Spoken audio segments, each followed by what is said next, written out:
tanggal 14 ya. 14 ya. Itu ada kecelakaan. Mahasiswa, suami istri bawa anak, mobilnya benyah hancur di tempat yang sama. Ada korban itu aja. Di jalanannya turun itu menurun lagi nikung begini. Di sebelahnya jurang kah atau Di apa? sebelahnya ada jurang tapi jurang pendek ya di sini ya. Di depannya yang 20 meter kalau nggak nabrak pohon itu. Kalau tidak nabrak pohon bisa 20 terjun 20 meter mobilnya. Iya. Ini Tuh Haji mungkin dia bilang begitu. Niki yang sudah kepuluhan kali.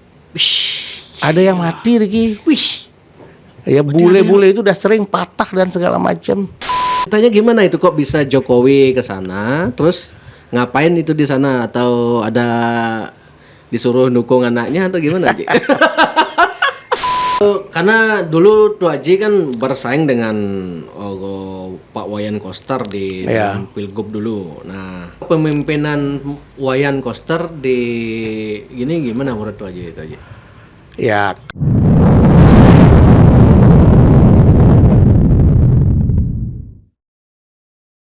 Om Swastiastu. Om Swastiastu. Akhirnya Bapak Raimantre bersedia hadir di Jag Bali. Sosok mantan wali kota Denpasar, anak seorang gubernur, mantan gubernur Bali gitu nggih. Dan sempat juga jadi calon gubernur dan sekarang nyalon DPD RI.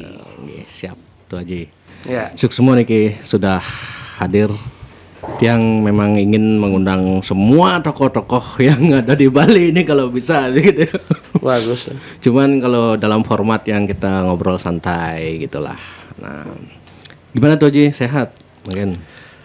Astung Karewin, tapi ya mohon maaf sekarang baru bisa hadir. Meskipun nggak apa-apa. Erwin sudah dari sebulan lebih ya mungkin ya. Ya, tapi berapa kali udah. Saya ada kedukaan, terus ada kebetulan juga ada itu. masalah lain dan ya akhirnya kita bisa bertemu sekarang. Saya juga terima kasih ini sama Erwin.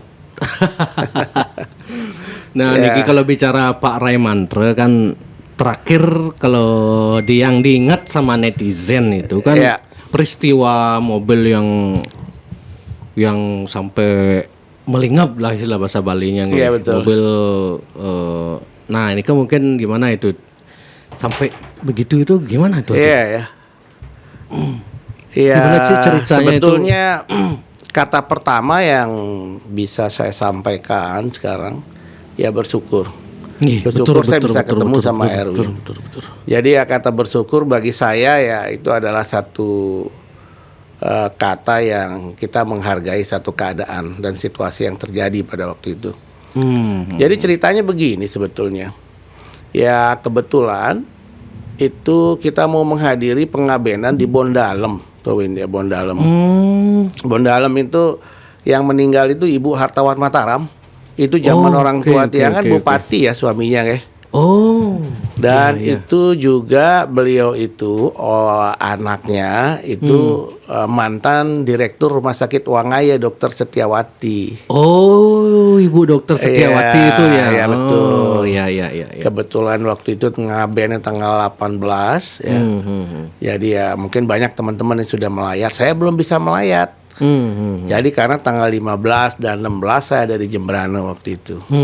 Nah akhirnya tanggal 17 apa ya itu ya?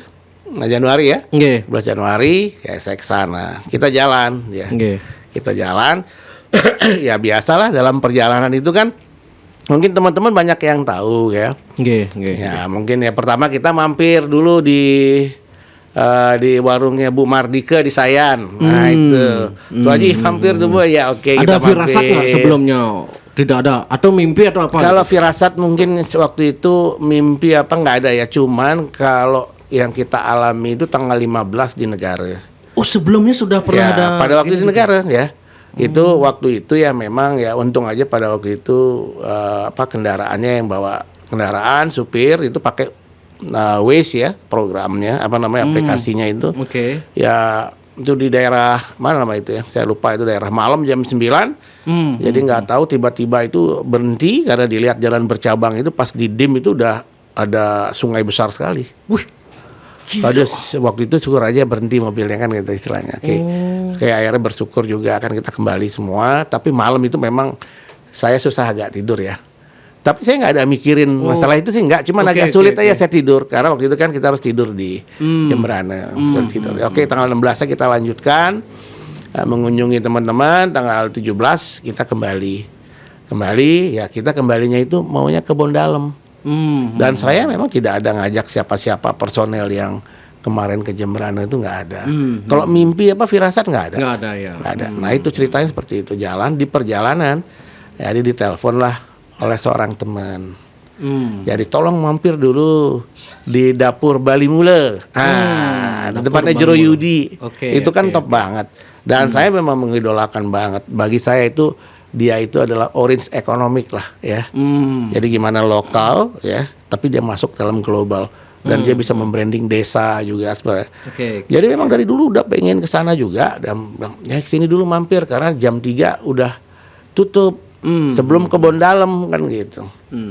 Ya kita lewat Kintamani, ya kita cari Google. Oh itu buka Google Map terus Google Map-nya yang ngarahin ke sana gitu. Jadi Google Map-nya pikiran saya itu kita kan lewat ke Madenan kalau nyari Bondalem kan. Jadi Google Map ini mengarahkan ke penulisan, terus ada Lembalingkang, terus ada di dekat-dekat Pinggan. Siakin, Penuktukan, ya les itu kan itu kecelakaannya di Siakin inilah. Siakin itu ibaratnya. Ya desa Siakin.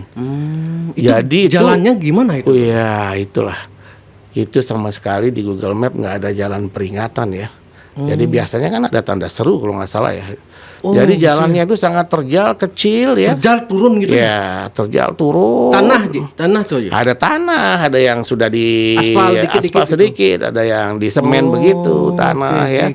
Tanah gitu terjal turun ya. Turun ya. Pas saya waktu itu dalam keadaan main HP waktu itu. Oh, Tuh Haji sedang buka-buka saya main HP, cuman sinyal di sana ya aman? Istri saya sedang ya baru bangun sih kejadiannya. Ya artinya saya lihat pada waktu sopir itu juga agak kaget. Jadi jalanannya turun itu menurun lagi nikung begini. Wih, jadi agak gini berarti ya. Ya, jadi ya dia harus menabrak satu pohon. Jadi terguling kedua kali. Di sebelahnya jurang kah atau di sebelahnya ada jurang tapi jurang pendek ya di sini ya. Di depannya yang 20 meter kalau nggak nabrak pohon itu. Kalau tidak nabrak pohon bisa terjun 20 meter mobilnya. Iya. Itu saya baru tahu setelah kita kemarin mau ini apa namanya? Ngulapin cara Balingga. Ngulapin kita kan berkunjung lagi. Dengan berbesar hati kita harus datang lagi ke sana sama ya kita harus terima kasih. Tapi bawa mobil yang sama ya kita bawa mobil lain dan yang membawa mobil juga orang yang sudah biasa di sana. Tapi dari bawah bukan dari atas. Ada juga yang bawa motor. Nah, ternyata tiang kan hari Rebu nih kan ya.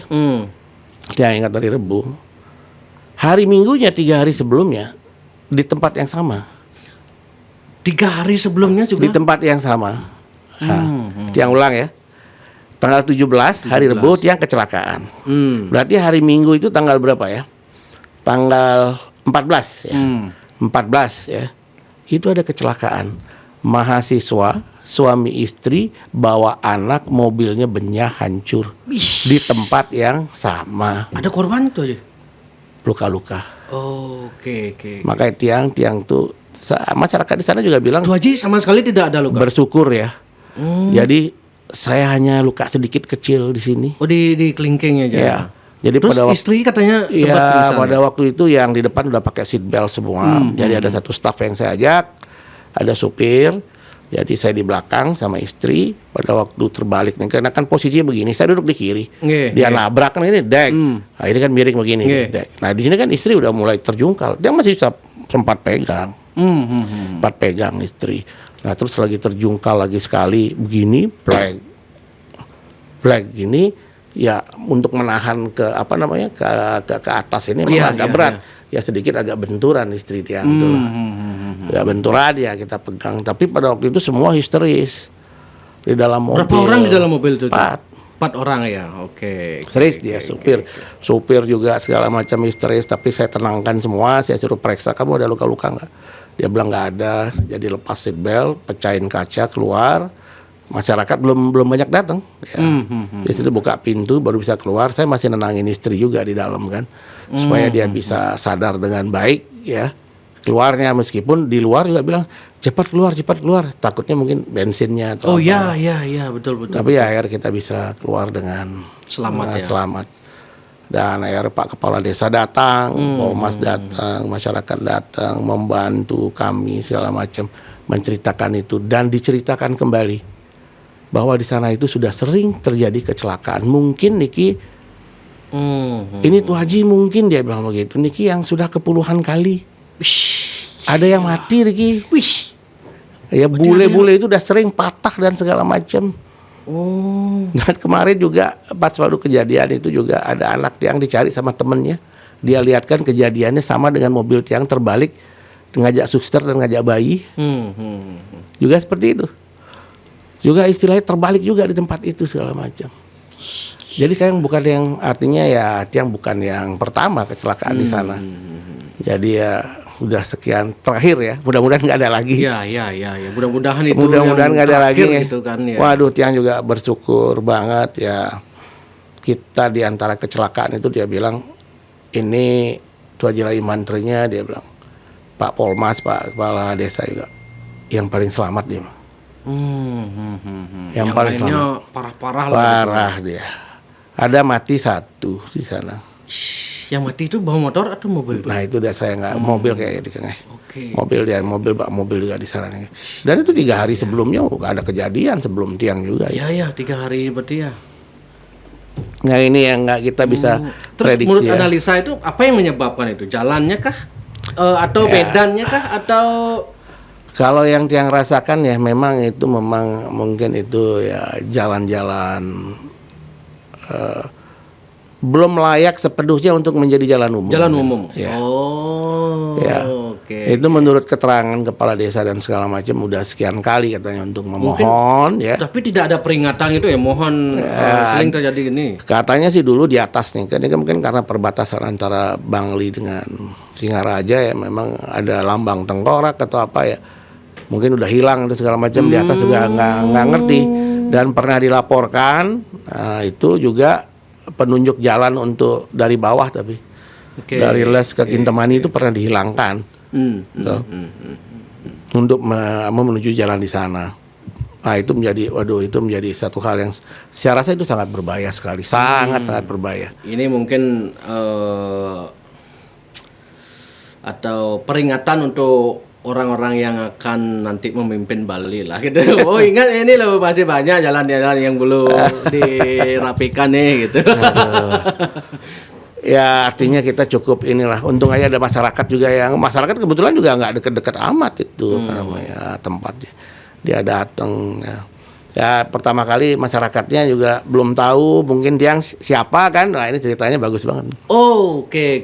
Belum tahu siapa. Nah mungkin begitu banyak ada datang masyarakat dan mungkin dia agak tahu dia nelpon. Karena di pedalaman kan ya. Karena dia nelpon ke bawah, jadi nelpon Pak kepala desanya mungkin. Kepala desanya atau Polmas itu. Naik dulu Polmasnya yang lama. Dia lihat tiang terus ya. Lihat terus. Kok nggak asing gitu? Asing ya. Mohon maaf ya. Apa betul nih Pak Rai Mantra dia bilang. Oh enggak betul. Wah kaget ya. Wah kaget. Aduh Niki kalau udah Google Map pasti diarahkan ke sini ya. Enggak Pak sebetulnya yang kebun dalam Niki karena kita mau mampir ke Les Dumon ke dapur Bali Mulaniga mau makan dulu apa segala macam. Ya lewatnya ke sini. Dia juga belum pernah lewat sini. Ya akhirnya ya terjadilah seperti itu hasilnya. Yang penting sekarang semua selamat kan ya. Bersyukurlah. Ya.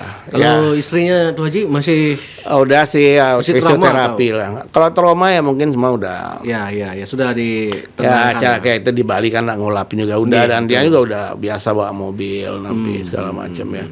Ya artinya ya ya tingkat kewaspadaan kita memang perlu, dan teknologi sebenarnya mungkin ya, dan sempat juga kami melaporkan bahwa siapa sih yang punya kewenangan untuk Google Map, ya mungkin dipasang inilah, kalau lewat sini itu mungkin ada tanda seru dikit gitu lah. Kan banyak itu sekarang. Pernah ada kejadian kecelakaan di sini. Mungkin itu alternatif perlu pertama. Perlu di-upgrade mungkin ya, itu ya di Google Map-nya itu mungkin. Ya mungkin siapa yang punya kewenangan di sana kan ya. Jadi ya cukuplah saya yang terakhir. Jangan sampai ada hal-hal atau orang lain yang jadi korban kan, itu istilahnya. Seperti itu. Siap tuh Haji. Ya, semoga itu kejadian terakhir lah di sana.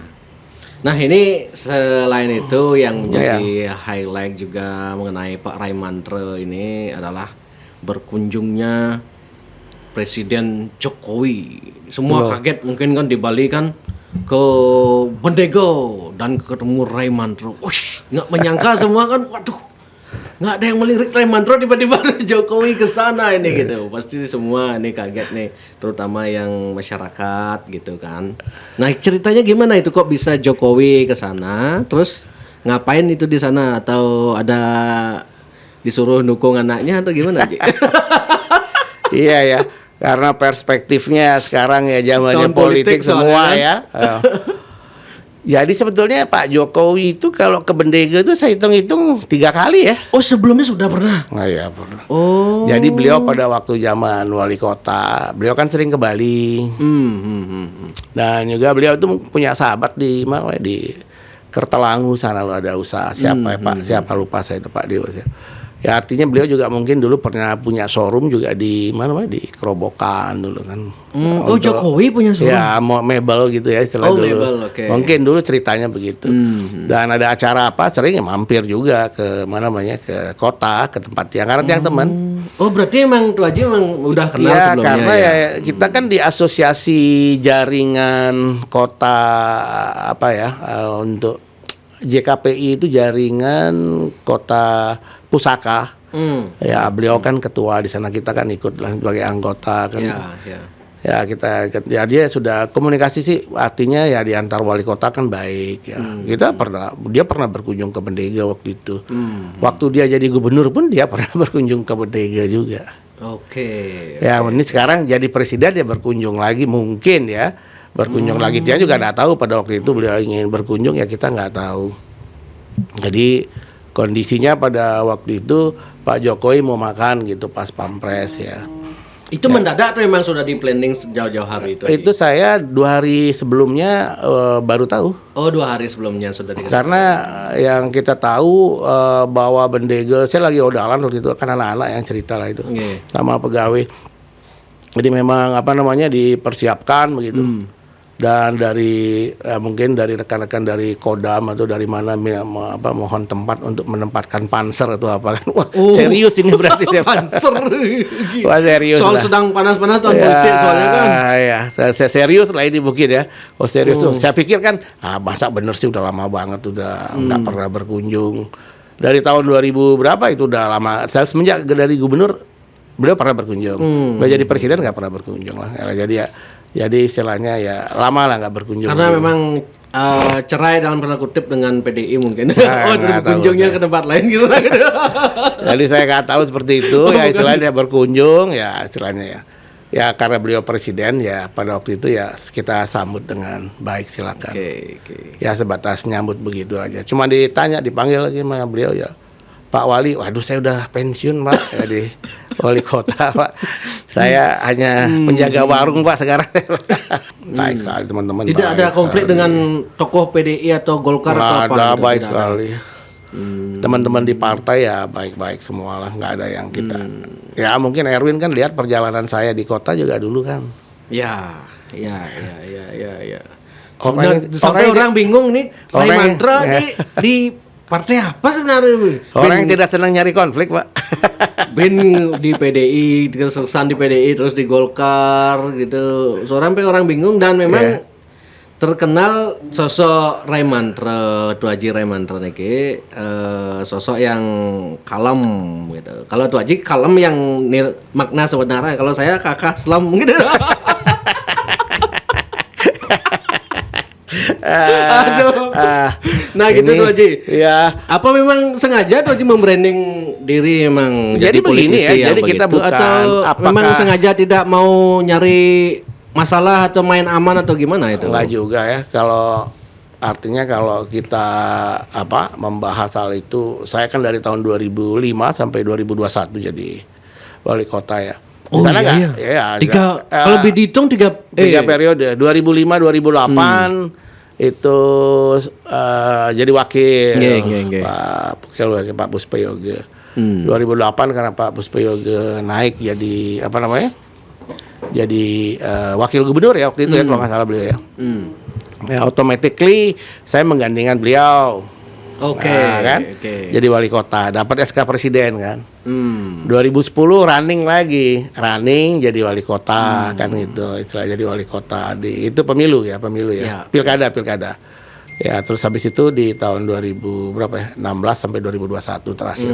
Jadi ya lumayan 3 dapat SK presiden lah. Kebetulan saya 3 tahun dulu menemani Tuh Haji di Pemkot dan Pasar.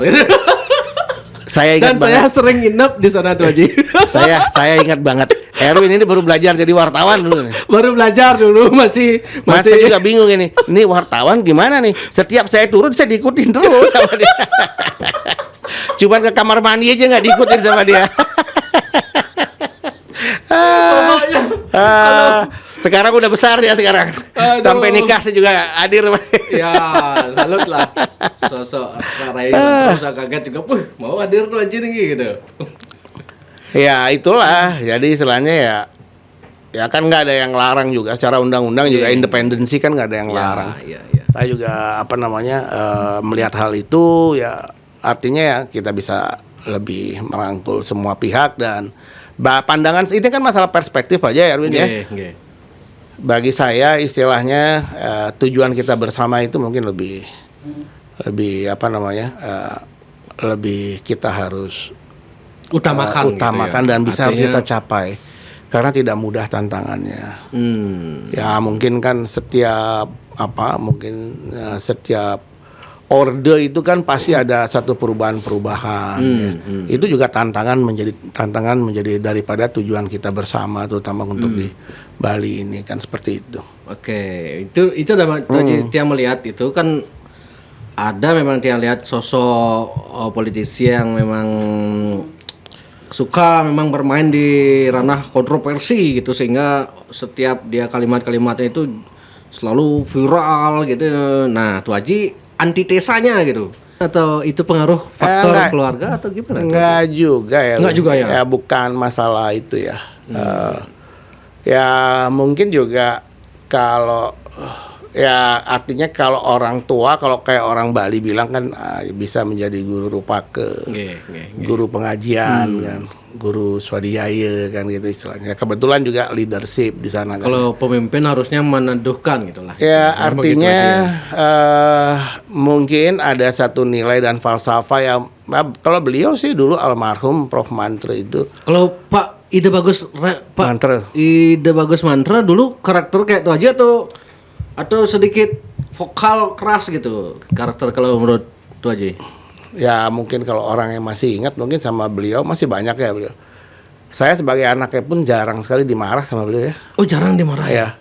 Emosional itu kadang-kadang hampir nggak ada ya cuman. Oh berarti beliau tidak sosok emosional ya? Ya nggak temperamen gitu ya? Nggak emosional ya beliau ya. Jadi ya memang orang yang memang ya berpikir, terus action seperti itu ya.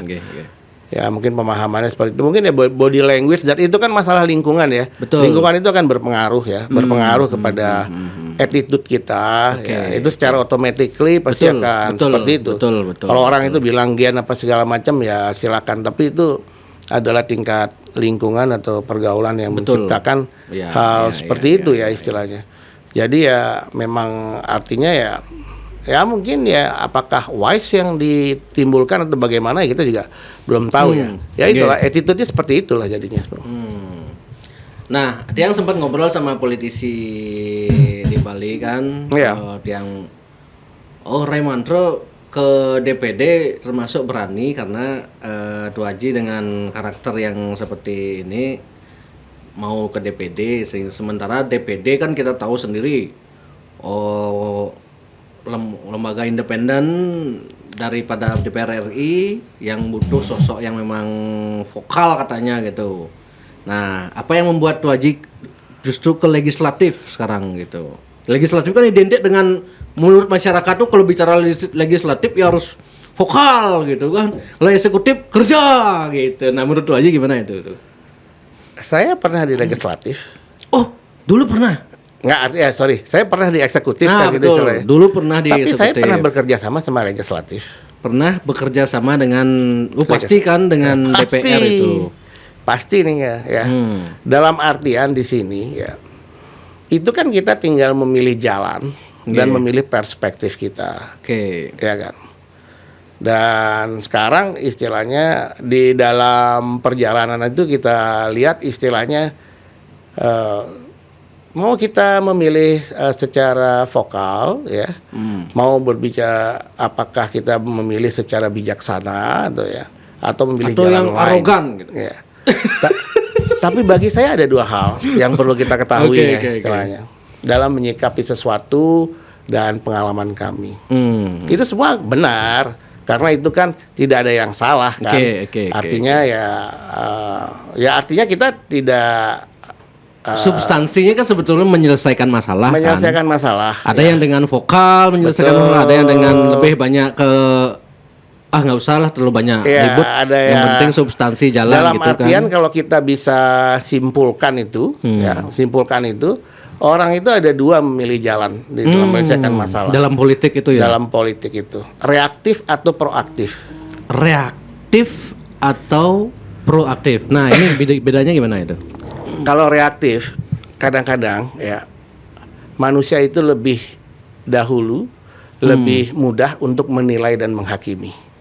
Oke. Karena cuma lihat dari gini. Karena berpikir itu sangat sulit. Nah, saya itu pelajari ya banyak peninggalan buku-buku almarhum itu kan banyak saya pelajari. Dia kan orang filsafat ya istilahnya. Budaya dan filsafat. Saya pernah baca-baca begitu istilah. Karena berpikir itu sangat sulit ya. Betul. Sehingga manusia itu banyak menyikapi sesuatu itu dengan reaktif dan menghakimi. Karena tergantung dari tingkat kematangan seorang kan. Artinya seperti itu kan itu. Jadi kalau dia berpikir itu kategorinya adalah proaktif, bukan reaktif. Kalau berpikir dia artinya melakukan analisa dulu lah apa menjadi penyebab ya kan itu. Artinya sebab akibat kayak hukum karma gitulah. Sebab akibat. Terus artinya jadi kan permasalahan itu bisa diselesaikan secara mungkin ya secara vokal atau secara berhadapan-hadapan atau secara komunikasi atau diplomasi. Oke. Atau mencari chemistry-nya. Ya. Komprominya seperti apa? Itu kan banyak hal ya. Betul. Sehingga yang dalam hal ini kita juga harus berpikir istilahnya apapun segala sesuatu di dalam keadaan perang pun yang berpikir gimana korban itu sekecil mungkin kita bisa kita bisa hindari kan gitu istilahnya. Kalau perlu nggak ada korban nggak apa-apa. Tapi kalau itu menimbulkan banyak korban dan apalagi korban itu tidak mengetahui sebab akibatnya kan kasihan.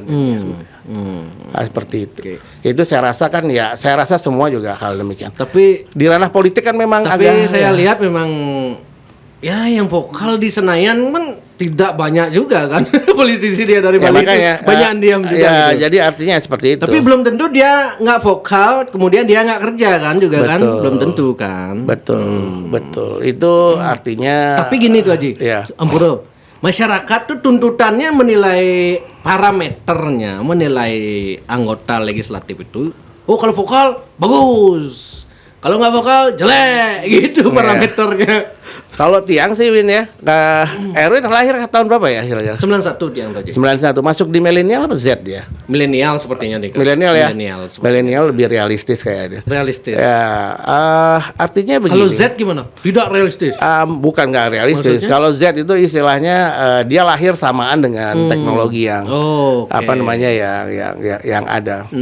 Jadi sebetulnya kalau saya lihat di sini di masyarakat global, terutama yang global, ya kebetulan kita sering seminar, sering diskusi ya tentang masalah era digitalisasi dan peradaban. Ya kan? Nah, era digitalisasi dan peradaban. Nah, ternyata di sini ada beberapa tokoh-tokoh kita berbicara juga ya, istilahnya ya. Kita melihat dan kita bisa untuk menganalisa ya. Kita kan proaktif ya, bukan reaktif ini. Karena kita melihat menganalisa. Kayaknya kebenaran itu ada dua sekarang ya. Gimana itu? Kebenaran media sosial dan kebenaran realita. Betul. Saya juga setuju itu. Saya setuju 100%. Ya. Jadi artinya ya termasuk saya membuat Jack Bali ini kan kalau saya menyadari itu Tuh Haji. Saya lihat Jack Bali, makanya saya pikir oh ya. Saya ingin tapi saya belum bisa menyimpulkan waktu itu. Akhirnya gara-gara Anda buat begini itu saya mencoba untuk mendalami menganalisa istilahnya. Saya ingin menyeimbangkan itu karena dulu sebelum ada era media sosial, media mainstream ini timpangannya jauh sekali gitu. Antara realita di lapangan dengan realita di koran atau di gini gitu. Makanya saya ingin biar sama lah realita, biar sama dengan yang muncul ke publik gitu. Jadi ada dua yang memang harus diketahui oleh para generasi di sini. Sekarang ini kan generasi milenial dan generasi Z ini kan kalau dilihat kan itu sekitar hampir 58% dia menguasai orangnya sangat terbuka dan kolaboratif itu seperti saya katakan tadi. Kolaboratif ya. Misalnya saya dengan Pan Bingin gitu, saya dapat gitu kan, Pan Bingin dapat promo gitu kan maksudnya. Sebenarnya Anda memberikan saya inspirasi banget, memberikan saya benchmark kepada teman-teman itu istilahnya. Jadi orang milenial dan orang Z itu tingkat kreativitasnya itu sangat tinggi banget. Jadi mungkin kalau di generasi kita atau apalagi generasi sebelumnya belum pernah berpikir antara Pan Bingin dengan Jack Bali. Gitu, kan? Kenapa saya bisa senang dengan Anda tahu nggak salah satunya? Karena Anda tuh berpikir yang kreatif bisa berkolaborasi. Kalau orang sudah mengerti sebenarnya itu menjadi jadi nggak perlu saya minta ngemis gitu tuh aja. Ekosistem yang dibuat sendiri. Erwin tahu kan visi dan misi kami itu di Denpasar Kreatif dulu. Kita buat DNA. Denpasar Negara Dharma Negara Alaya segala macam. Itu gunanya untuk mempersiapkan generasi Z dan generasi milenial untuk berpikir kreatif. Karena bagi konsep saya kita berbicara masalah budaya istilahnya ya. Konsep saya budaya itu adalah suatu konsep mental. Mental berarti ya. Proses mental. Gimana itu maksudnya? Kalau kita membangun dengan proses mental secara kreatif, orang ini akan menjadi kreatif dan akan bertahan dan akan menjadi satu pertimbangan dalam kehidupannya, mau dalam keunggulan kompetitif maupun komparatif. Saya rasa Bali dengan keadaan sekarang, dengan kondisi pertumbuhan ekonomi dengan lokomotif yang ada, dengan pencetusan satu konsep ide, dan gagasan ide atau gagasan dan juga adaptasi pada waktu itu, Jadi kan pada waktu itu saya kembali lagi mencerminkan istilahnya kayak Prof Mantri mencetuskan konsep pembangunan di Bali berpotensi kepada pariwisata budaya. Pariwisata budaya. Ya, kan artinya tingkat pariwisata budaya ini artinya untuk bagaimana terjadinya pertukaran antara konsep nilai dan konsep istilahnya manajemen modern, ekonomi modern. Kan seperti itu istilahnya. Jadi ada tingkat ide itu kan tingkat kreativitas. Ya. Berarti dalam hal ini adalah konsep yang kita bangun itu adalah pola pikir mental yang kreativitas. Supaya mereka bisa berdaya saing. Kalau secara ekonomi saya bilang di dalam dunia pun disiapkan posisinya.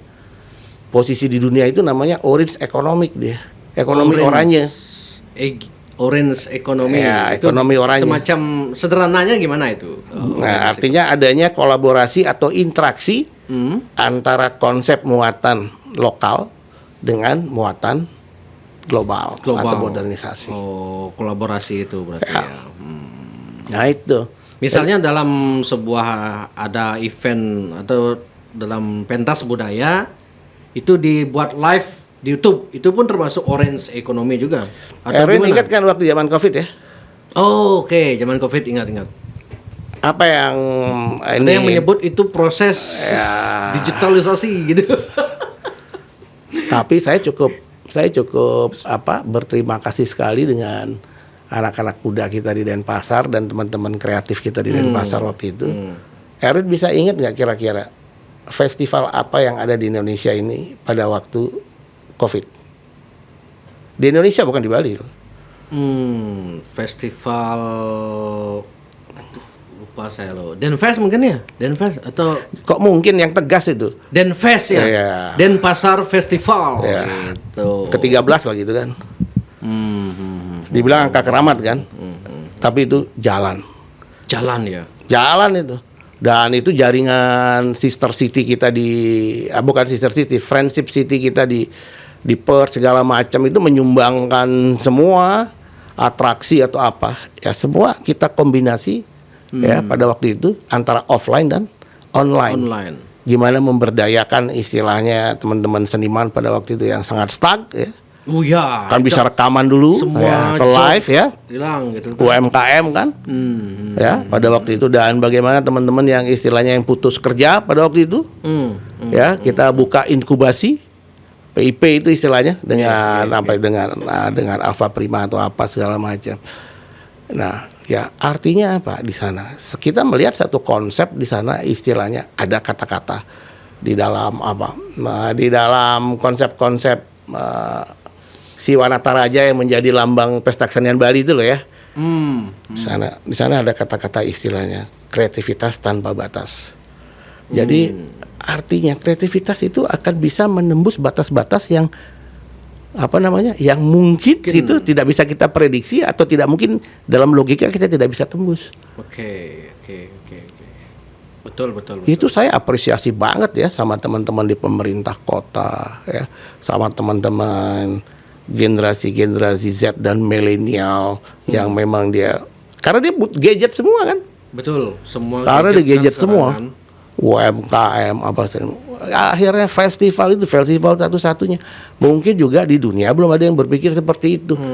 Karena rekan-rekan kita yang ada di friendship itu semua ada yang menyumbangkan dari Korea ada menyumbangkan, dari Vietnam ada menyumbangkan ya, dari Australia dari Perth itu ada menyumbangkan acara. Meskipun itu semua istilahnya dia ada di dalam genggaman. Ya, dunia dalam genggaman. Itu kita lakukan 4 bulan ya, itu ada perputaran sekian miliar itu. Perputaran sekian miliar itu di UMKM sampai Desember. Itu? Oh, maksudnya UMKM ya. Iya. UMKM kan juga jualan ya, istilahnya dibantu segala macam. Itu ada perputaran. Ya dia untuk mengisi acaranya istilahnya ya kita juga ya karena kita pemerintah ya sebagai regulator, fasilitator, kita juga memberikan mereka insentif untuk mereka biar bisa hidup. Jadi seperti itu istilahnya. Nah, proses mental seperti itulah yang harus kita bangun. Kalau bagi saya wawasan budaya itu ini seperti itu. Pak Koster terkesan memindahkan PKB ke Klungkung gimana menurut itu aja.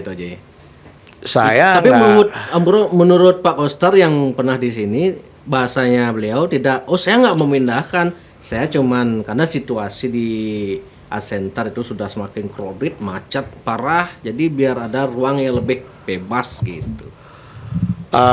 Saya sih nggak begitu mendalami informasi seperti itu, dan memang karakter saya juga tidak terlalu suka untuk menilai orang. Tidak suka gini ya. Karena lebih baik kita kepada satu proses ide ya, beberapa proses ide yang kita cantumkan.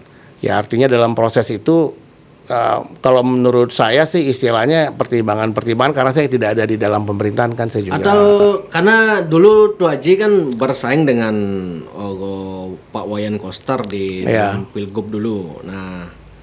Atau secara umum kepemimpinan Wayan Koster di gimana menurut itu aja? Ya kalau setiap orang mungkin ada gini. Ini gitu pertanyaan bagus dan sering sekali orang-orang itu terpancing dengan pertanyaan seperti ini kan. Iya. Jadi saya sih tidak mengungkapkan bahwa diri saya itu paling tahu dan paling lebih baik kan gitu. Apalagi yang kita harus menilai itu bekas rivalitas kita ya kan segala macam. Itu menurut saya sih normanya kurang kurang etis bagi saya. Betul. Kalau ingin suatu penilaian ya silakan penilaian secara umum aja bisa dilihat seperti apa di sana, mungkin orang lain lebih. Silakanlah masyarakat menilai. Silakan gitu masyarakat lah lebih lah. Kalau saya kan istilahnya. Makanya Pak Ray Mandra ini sulit sekali, saya paling sulit mancing gitu. Nggak mungkin ya. Paling sulit mancing Pak Ray secara Mandra rasional itu memang seperti itu ya kita lihat ya. Karena saya lebih kepada istilahnya kita harus paham tujuan kita bersama itu. Betul. Apa sih sebenarnya? Ya, bukan konflik kan. Clue-nya itu di mana sih istilahnya? Kalau divide and impera terus dilakukan kan susah banget ya. Ya. Dan kita bukan sesuatu hal yang kalau kita lihat prosesnya orang Bali ini, dia itu ide loh, gagasan cetusan loh.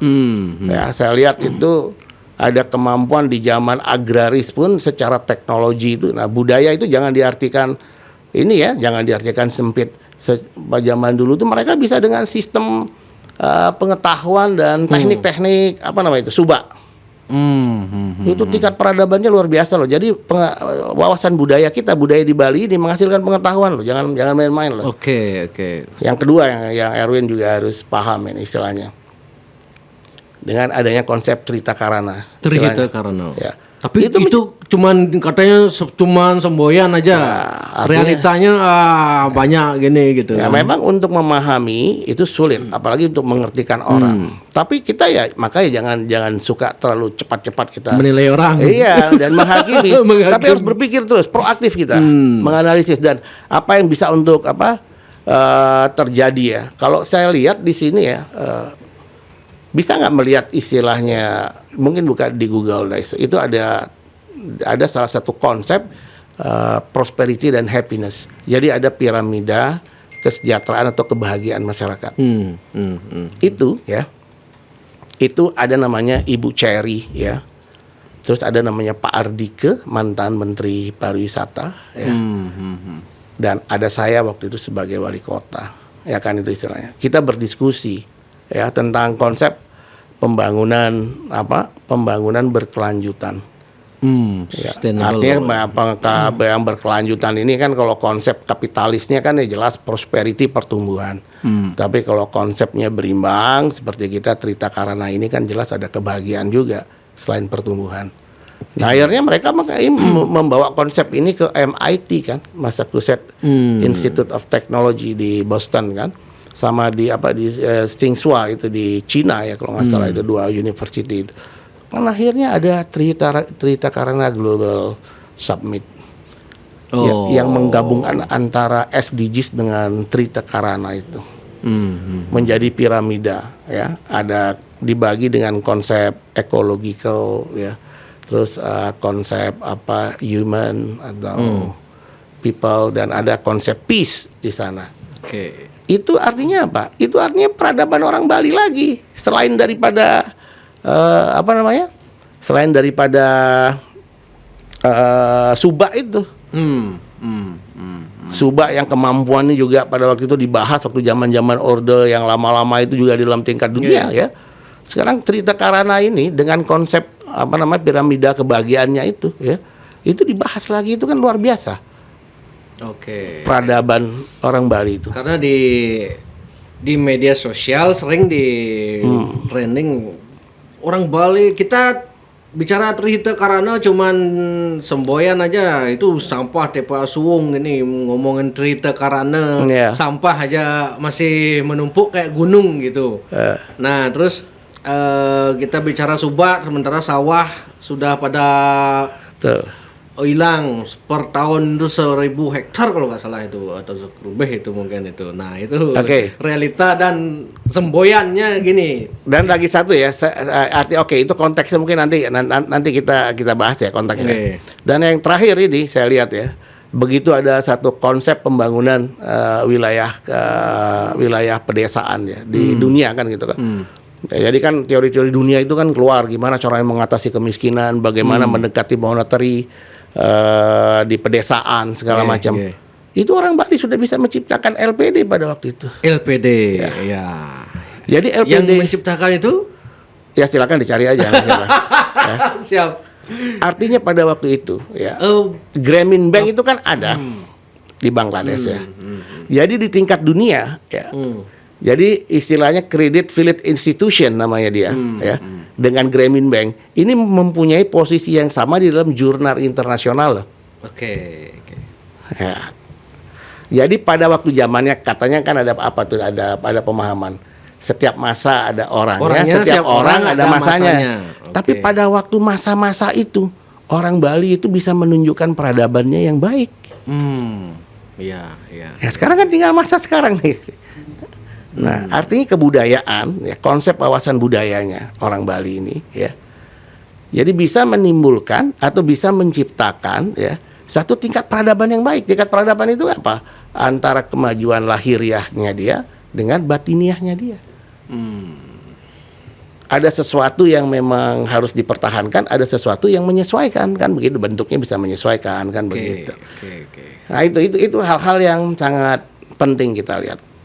Ya mungkin dalam perjalanannya tentang masalah subak, mungkin itu tidak bisa dihindari dengan adanya konversi lahan ya.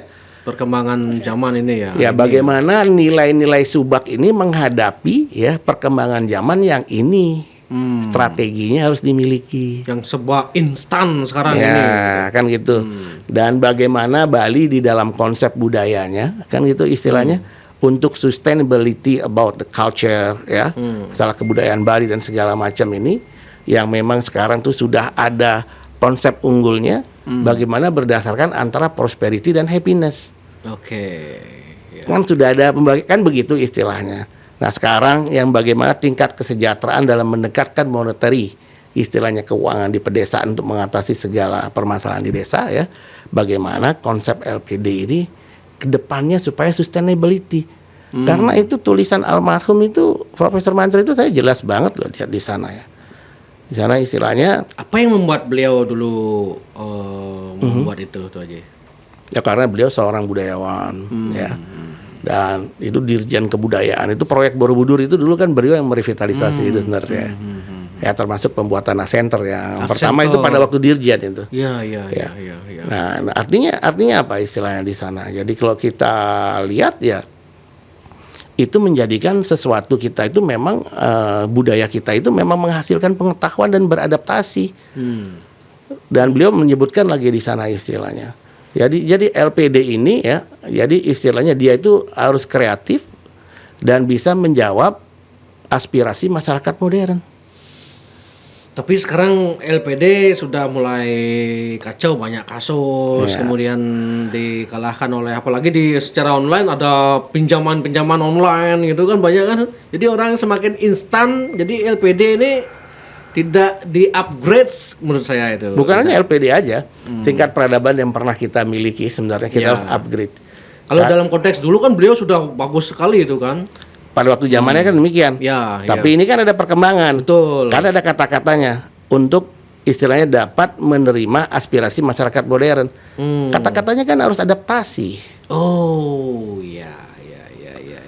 Tapi apakah sudah ada ekosistem yang membantu adaptasi itu? Kan pertanyaannya di sana. Ekosistemnya yang belum. Karena segala sesuatunya ya harus ada ekosistem. Atau itu lawinnya, baik itu masalah subaknya, baik masalah semua apapun. Nah, semua tuh aja. Nah, ini terakhir tuh aja. Apa ya? Biar ada penutup. Ini kan ada lagi heboh nih. Lagi rame lah di masyarakat ini masalah kebetulan tuh Haji kan nyalon DPD. Ini ada anggota DPD dari Bali yang diberhentikan gitu. Kalau menurut Haji gimana itu? Aduh saya prihatin ya sama AWK. Secara pribadi saya nggak pernah punya masalah sama dia ya. Sama AWK tuh Haji baik-baik aja. Baik-baik aja. Ada dari dulu waktu pencalonan kami jadi wali kota dulu ya kami dengan Pak Jaya Negara. Dulu kan dia pernah pegang partai PNI juga sama Bu Sukma juga. Waktu itu kan kita pernah ketemu. Ya kita nggak ada masalah ya. Saya cukup prihatin. Tapi menurut penyebabnya kan ada masalah benturan kata ketersinggungan. Nah, menurut Tuh Haji sering sekali di Bali itu dibenturkan antara pendatang dengan orang Bali asli ini. Ya. Inti permasalahannya apa sih kira-kira itu ya? Yang menjadi AWK memarahi staf itu. Kamu ngapain? Pakai penutup agama kamu apa gitu. Oh. Gitu. Ya, artinya begini lagi ya. Karena sebetulnya AWK dengan saya, dengan teman-teman yang lain yang ke-17 itu kan sebagai tidak ada masalah gitu ya. tidak ada masalah dan kondisinya ya kontemplasinya sebagai posisi yang sama di dalam pencalonan kan gitu. Sebenarnya sih saya juga itu lagi sulit sekali saya menilai dan menghakimi ya. Biarkan cuman masyarakat keprihatinan yang kepada AWK itu ya istilahnya ya cukup tinggi juga, kasihan. Ya paling enggak kita memberikan dia istilahnya ya kita dukung, kita support dia untuk bisa untuk menyelesaikan satu permasalahan. Dan mungkin menurut Tuh Haji pantaskah diberhentikan itu atau nah tidak? inilah kalau aspek hukum saya bukan orang hukum. Kode etik saya juga bukan orang yang cocok berbicara kode etik karena saya ke DPD pun belum pernah masalahnya. Oh iya.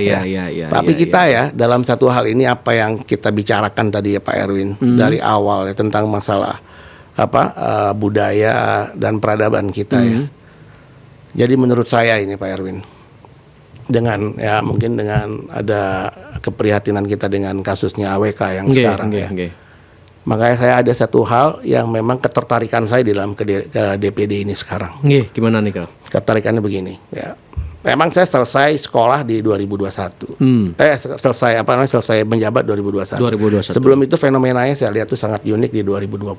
Gimana itu tuh? Ya artinya pada waktu itu kan ada COVID ya, terus ada LPD yang sangat aware dengan masyarakatnya. Oh. Ini teori ekonomi global nggak akan bisa jawab seperti itu. Tapi justru ya teori ekonomi yang hybrid bisa jawab kan gitu istilahnya. Dengan bimbingan profesor kami yang di Udayana yang sangat jago-jago. Ya jelas kalau orang Udayana di sini kan dia memahami kultur ya. Budaya seperti apa ya, memahami teori global seperti apa kan dia memahami.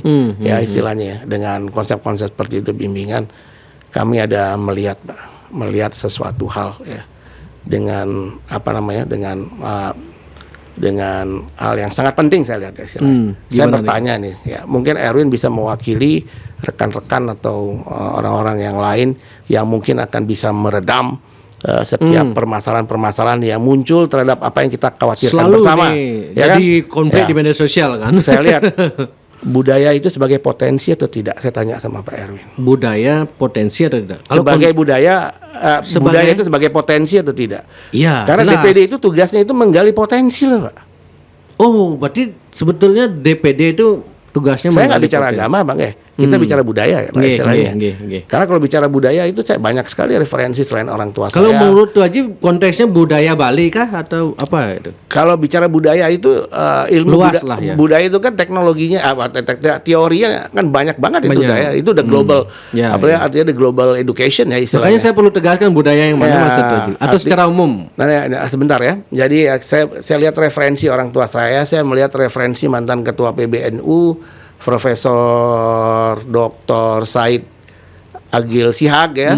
Terus saya lihat juga Pak Hilman Farid Dirjen ya.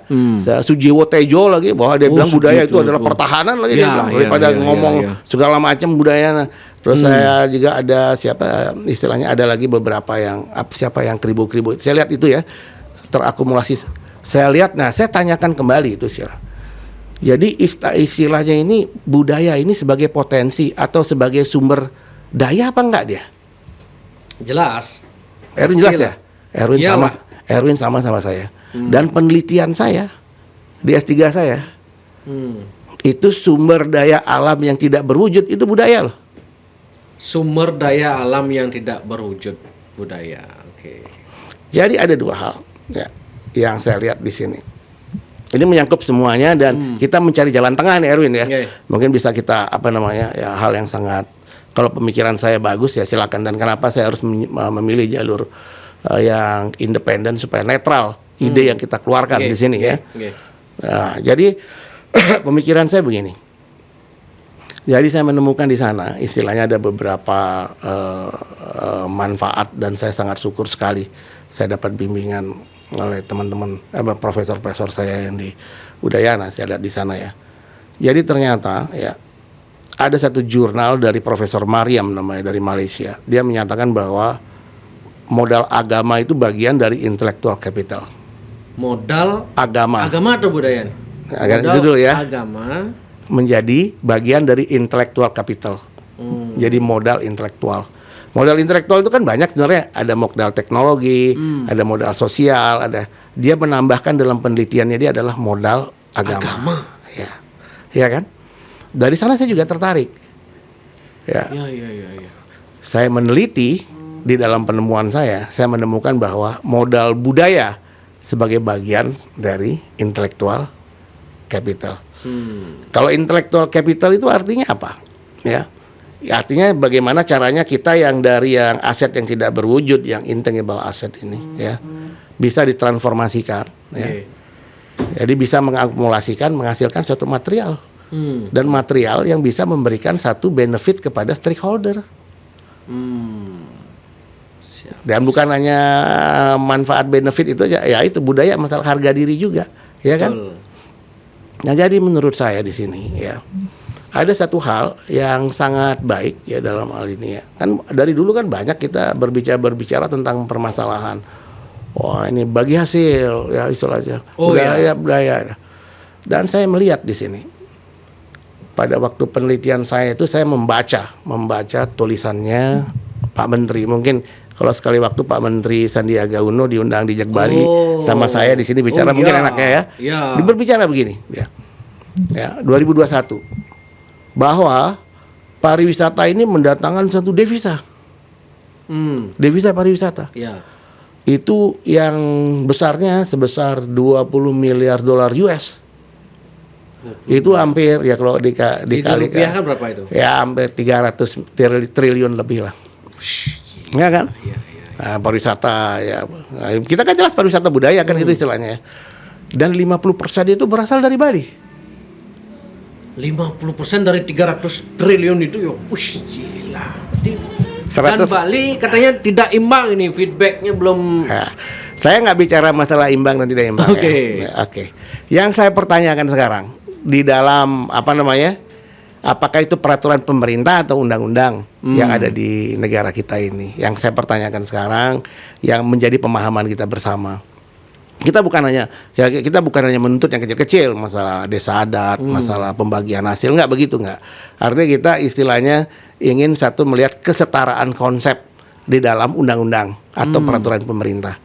Kalau di peraturan pemerintah mungkin sudah jelas ya, sumber daya alam yang berwujud materi ya istilahnya mungkin ya, yang punya yang punya sumber daya seperti tambang atau material ya istilahnya ya.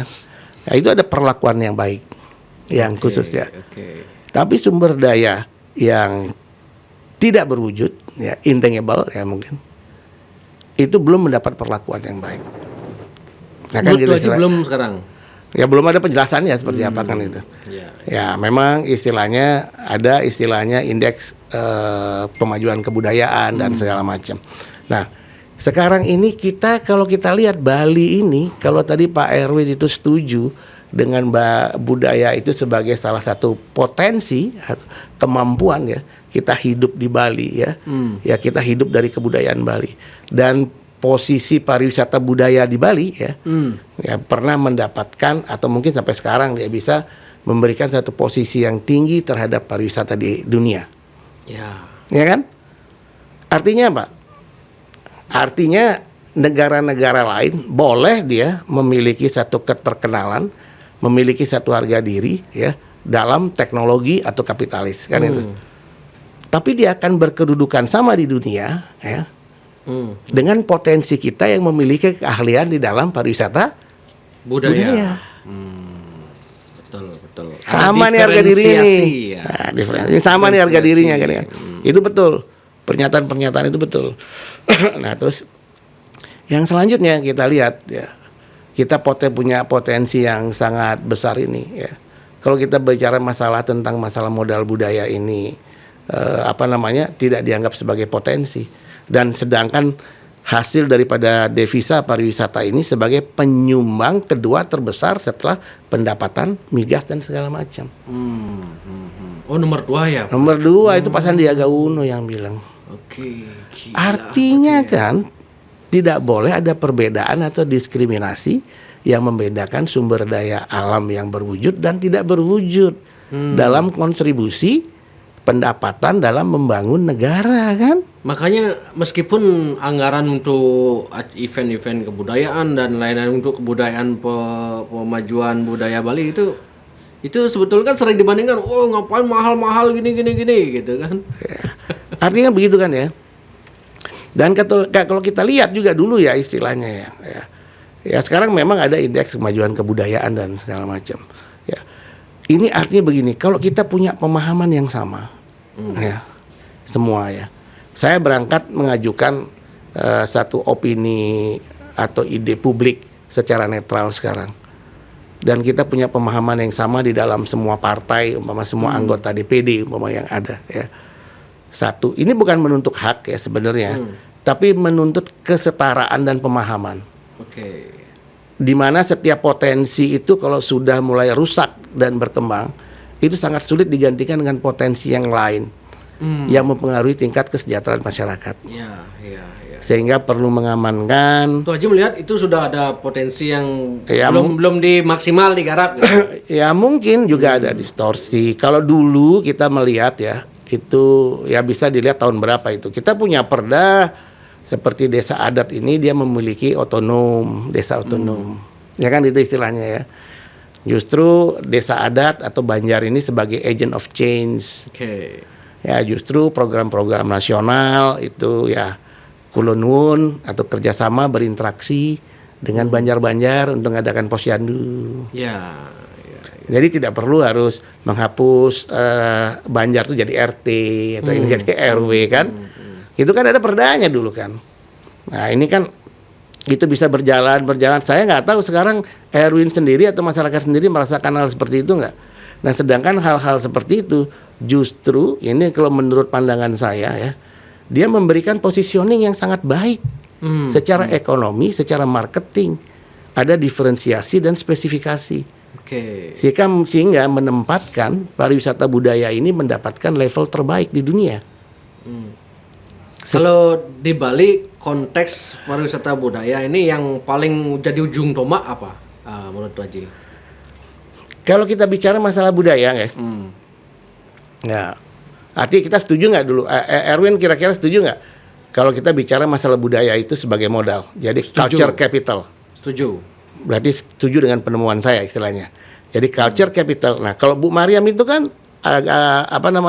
modal agama ya, ya spiritual capital dia bilang di sana ya. Saya tambahkan dengan culture capital sekarang.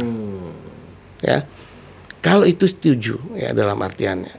Bagaimana kalau teori kebudayaan itu kan biasanya kita merevitalisasi, menghidupkan kembali. Ada yang tidak sesuai kita sesuaikan kembali, berinteraksi dan beradaptasi kan gitu. Itu kan kebudayaan kan seperti itu. Nah, artinya kalau kita setuju dengan istilahnya budaya ini sebagai satu capital, aset. Ya, sebagai potensi yang kita harus amankan, yang harus kita jaga biar supaya kita memiliki keunggulan secara komparatif dan kompetitif. Kompetitif artinya orang nggak punya yang seperti itu, different ya kan? Berarti ada unsur-unsur yang memang kita harus perhatikan. Ya memang dalam kebudayaan itu ada unsur ritualisasi, ada unsur literasi atau aksara, ada unsur seni. Ada unsur organisasi sosial seperti desa adat. Jadi kalau kita bicara sekarang desa adat begini segala macam, kita hanya bicara indikator kebudayaannya aja. Belum kita bicara masalah kebudayaan sebagai aset. Ada teknologi seperti yang saya katakan tadi, ada seperti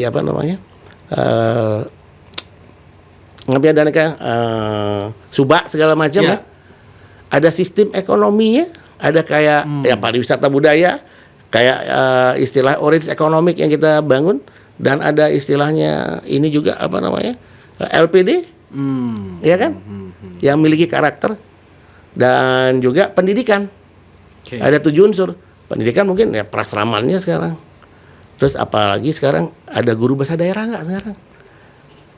Kan sangat sulit mendapatkan guru bahasa daerah. Yang saya dengar malah Jawa Barat sudah dan Jogja punya guru bahasa daerah, kita nggak punya guru bahasa daerah. Beralih ke guru bahasa Inggris gitu. Ya. Lebih menguntungkan ya katanya kan? Gitu. Artinya kalau sudah culture itu sebagai capital, itu kan semua secara holistik harus kita bagaimana kita cara. Bukan kita tidak bisa berinteraksi ya. Kalau saya pemahaman saya dari dulu itu Dulu tuh ada budaya Nusantara, budaya nasional adalah puncak-puncak dari budaya daerah. Ya. Kayak kan istilahnya kan seperti itu, puncak-puncak dari daerah. Sedangkan puncak-puncak dari budaya daerah ini memiliki satu potensi diferensiasi dan spesifikasi.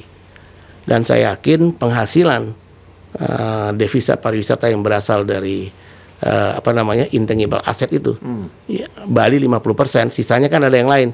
Saya yakin ada yang sama yang menggunakan modal budaya. Contoh Jogja.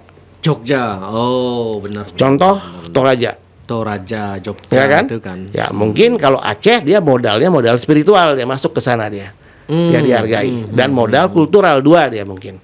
Ya. Jadi saya bicara masalah modal budaya bukan bicara masalah Bali, tapi bicara masalah istilahnya potensi kebudayaan nasional yang dimiliki oleh daerah masing-masing. Ya, kita tidak bicara masalah inklusivitas kita di Bali, tapi dalam tata cara dan perilakunya ya seperti itu. Kita tidak bicara inklusivitas yang ada di Padang, tapi tata cara mereka dan perilakunya seperti itu. Budayanya kita nggak bicara khusus di Jogja aja, ya. Tapi kalau saya lihat ya beberapa video daripada teman-teman yang berasal dari Sumatera Utara segala macam, dia bicara masalah masyarakat adat segala macam, itu konteksnya bagi saya sama banget itu. Sama konteksnya ya. Iya, konteksnya cuman beda tata cara dan teknis saja kan sebetulnya kan. Ya, jadi istilahnya kita harus mengakhiri permasalahan ini dengan konsep seperti itu. Jangan di Bali itu ya, artinya saya rasa ya mungkin karakteristik di Bali itu kan tidak terlepas jauh dari karakteristik budaya-budaya Jawa dulu sebetulnya. Betul. Ya, karena pengaruh sejarah lah sehingga di sana ada karbonisan ya, ada toleransi. Tapi saya lihat bukan hanya toleransi, ada interaksi juga yang bergabung yang sangat tinggi sekali ya. Dan ternyata intelektual kapital itu bisa mendatangkan satu tingkat kesejahteraan. Nah, yang saya khawatirkan di sini apabila kita tidak memahami ini secara baik ya, apabila kita tidak sama dalam pemahamannya, ya ini akan menyebabkan sesuatu hal yang memang kita harus tanda tanya dan kita ragukan. Kita bisa hidup dengan potensi apa nantinya? Ya. Alam sudah mulai gini lah, sawah sudah gini gitu kan. Ya, jadi kan ini kan istilahnya konsep yang memang secara umum. Mudah-mudahan ini bisa diterima oleh semua masyarakat Bali. Atau mudah-mudahan bisa diterima konsep ini oleh keterwakilan masyarakat Bali yang ada di DPR nantinya dengan partai-partai. Dan mudah-mudahan juga istilahnya konsep ini bisa diterima oleh teman-teman yang akan berjuang yang terpilih di DPD nanti. Ya. Sehingga perjuangan ini ada pengerucutan yang baik ya, tidak inklusivitas ya, tapi menjadi satu potensi keunggulan komparatif budaya Nusantara. Seperti itu. Siap. Oke, terima kasih ya. Tuh Haji. Ini kalau saya melihat Tuh Haji Raimantre memang mirip 11-12 sama Jokowi kayaknya nih. Nggak suka gini-gini, tapi di belakang layar ini dan gini gini. Makanya Jokowi dengan karakter yang polos gitu kan. Kalau Pak Raimantre ya Kingmaker ya. Kalau Pak Raimantre aja kan gitu sama ya. Nggak, maksud saya 11-12 lah gitu loh. Oke, Tuh Haji, sukses semua nih Ki. Semoga Pak Erwin ya. Sehat. Artinya ya mudah-mudahan Jak Bali bisa mengakomodir hal itu semua, rekan-rekan. Ya kita berharap sekali Pak istilah. Kalau saya ngomong kan nggak mungkin karena kan kita ada banyak, kita ikut berkonstelasi juga di sana. Harus ada ruang netral seperti Jak Bali. Ini ada hal seperti ini masuk akal nggak, bisa dipahami ya. Kalau nggak, kenapa nggak jadi perjuangan bersama? Ya. Karena ini kan harus ada goodwill pemerintah dari mekanisme politik. Betul, itu yang membuat Tuh Haji ke sana gitu ya. Terdorong lah gitu istilahnya, terdorong. Bukan hanya saya aja istilahnya karena ya. Berarti nanti nggak nyalon pilgub lagi dong, kan setelah ini ada pilgub lagi Tuh Haji. Gimana itu? Jadi yang realita aja lah kita bicarakan sekarang. Sekarang tanggal 14 sudah mau nyoblos, ngomongin yang belum ada, waduh susah nanti lah ya itu ya. Lihat situasi gitu maksudnya. Enggak juga lah gitu. Yang udah DPD ya udah lah jalan aja dulu lah. Siap. Jadi politik itu memang demikian ya. Memang dinamis, Ya. tidak ada yang Kadang-kadang politik itu memang nggak punya nilai deh ya, nggak ada benar salahnya deh. Betul. Ya oke. Oke, semua nih gitu aja. Ya sama-sama. Kita tutup. Om. Om Santi.